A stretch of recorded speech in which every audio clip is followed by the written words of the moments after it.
वो वक़्त आ ही जाता है जब फ़िज़ा और आमिर की शादी हो रही होती है। फ़िज़ा दुल्हन के रूप में आमिर के साथ बैठी होती है, तो काज़ी उनसे पूछता है कि आपको निकाह कबूल है? तो यहाँ पर फ़िज़ा बेचारी क्या बोलती, फ़िज़ा को पहले ही अरसलान धमका चुका था और उसे साफ-साफ कह देता है कि तुम ये शादी नहीं कर सकती।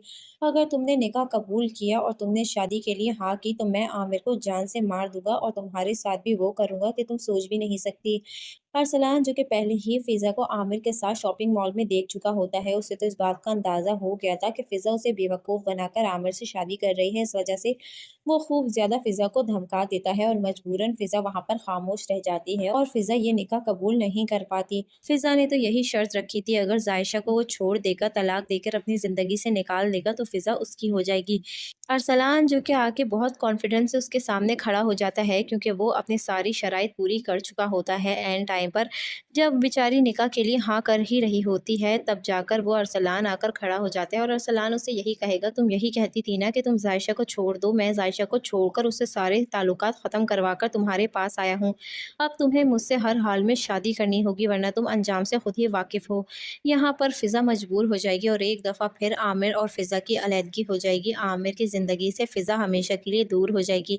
फ़िज़ा की नज़रों में अरसलान गिर तो चुका है और फ़िज़ा की मोहब्बत अब अरसलान से नफ़रत में बदलने वाली है। ज़ोर ज़बरदस्ती करके अरसलान अगर फ़िज़ा से शादी कर भी ले, तब भी फ़िज़ा उसे धोखा देगी, कभी भी उसके साथ खुश नहीं रहने वाली।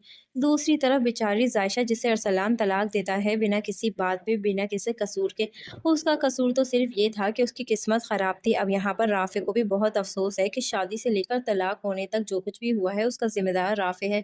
लेकिन यहाँ पर ज़ायशा से यही बात समझाती है कि भाई, जो कुछ भी हुआ है वो मेरे नसीब में था, आप इन सबको भूल जाएँ।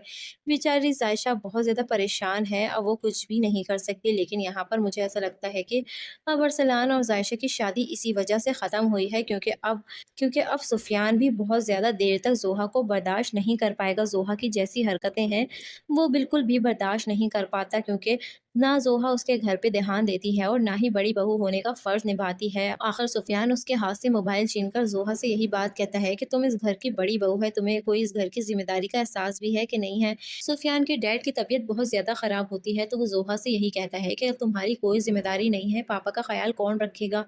तो ज़ोहा उसे साफ-साफ इनकार कर देती है और सॉरी कर लेती है कि मुझे मरीज़ को सँभालने का कोई भी एक्सपीरियंस नहीं है। यहाँ पर सुफ़ियान बेचारा अपने बाप को अकेले ही सँभालने वाला है, तब जाके उसे ज़ायशा याद आएगी, क्योंकि मैंने आपको पहले भी बताया था, जब सुफ़ियान को ज़ायशा की कमी महसूस होगी, जब उसका बाप को ख़्याल रखने वाला कोई भी इस घर में मौजूद नहीं होगा। ख़ैर, दूसरी तरफ ज़ोहा, जो कि इस घर को आबाद करने नहीं बल्कि बर्बाद करने आई है, पहला मोहरा तो उसने खेल लिया है, पहली चाल चल रही है ज़ायशा को इस घर से निकलवा कर। अब उसकी दूसरी चाल है कि वो शीरी को बेनकाब कर दे सबके सामने। वो चाहती है कि बस इस घर में उसका ही होल्ड हो और बाकी सब उसकी नज़रों के नीचे हों। हामिद बेचारा तो कुछ कर भी नहीं सकता। वो सुफियान की नज़रों में अब अपने घरवालों को बुरी तरीके से गिराने वाली है और आखिरी शिकार उसका अरसलान होने वाला है। ज़ोहा ने बड़ी ही मासूमियत के साथ अरसलान से दोस्ती तो कर ली है, लेकिन अरसलान के साथ वो बिल्कुल भी हमदर्द नहीं होगी।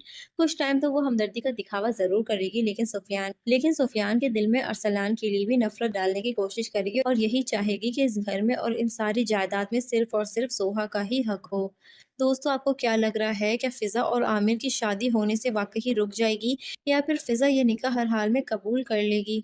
आपने हमें कमेंट सेक्शन में ज़रूर बताना है दोस्तों। अगर आपको हमारी वीडियो ज़रा-सी भी पसंद आई है, तो मेरे दोस्तों, वीडियो को आपने लाइक ज़रूर करना है। चैनल को मेरे सब्सक्राइब कर लीजिए।